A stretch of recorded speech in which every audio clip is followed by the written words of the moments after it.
ನಿಗದಿತ ರಾಶಿ ಲಗ್ನದವರು ಈ ದೇವರ ಆರಾಧನೆ ನಿರಂತರವಾಗಿ ಮಾಡಲೇಬೇಕು. ಮೇಷರಾಶಿ ಲಗ್ನದವರು ಸೂರ್ಯ ಮತ್ತು ಶಿವನನ್ನು ಆರಾಧನೆ ಮಾಡಲೇಬೇಕು.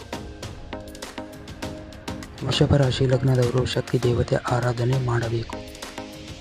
ಮಿಥುನ ರಾಶಿ ಲಗ್ನದವರು ಲಕ್ಷ್ಮೀನಾರಾಯಣ ಮತ್ತು ನಾರಾಯಣ ಆರಾಧನೆ ಮಾಡಬೇಕು.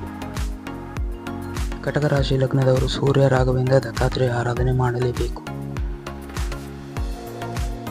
ಸಿಂಹ ರಾಶಿ ಲಗ್ನದವರು ಸುಬ್ರಹ್ಮಣ್ಯ ಆರಾಧನೆ ಮಾಡಬೇಕು. ಕನ್ಯಾ ರಾಶಿ ಲಗ್ನದವರು ಲಕ್ಷ್ಮೀ ನರಸಿಂಹ ಧನವಂತರಿ ಆರಾಧನೆ ಮಾಡಬೇಕು. ತುಲಾ ರಾಶಿ ಲಗ್ನದವರು ವಿನಾಯಕ ಆಂಜನೇಯ ಶಿವ ಆರಾಧನೆ ಮಾಡಬೇಕು. ವೃಶ್ಚಿಕ ರಾಶಿ ಲಗ್ನದವರು ಬೆಟ್ಟದ ಸುಬ್ರಹ್ಮಣ್ಯ ಭಗವತಿ ಆರಾಧನೆ ಮಾಡಬೇಕು. ಧನು ರಾಶಿ ಲಗ್ನದವರು ಶ್ರೀ ಗುರುದತ್ತ ಸಾಯಿಬಾಬಾ ಗುರು ರಾಘವೇಂದ್ರ ಆರಾಧನೆ ಮಾಡಬೇಕು. ಮಕರ ರಾಶಿ ಲಗ್ನದವರು ರಾಜರಾಜೇಶ್ವರಿ ಶಕ್ತಿ ದೇವತೆ ಆರಾಧನೆ ಮಾಡಬೇಕು. ಕುಂಭ ರಾಶಿ ಲಗ್ನದವರು ವೆಂಕಟೇಶ್ವರ ಆರಾಧನೆ ಮಾಡಬೇಕು.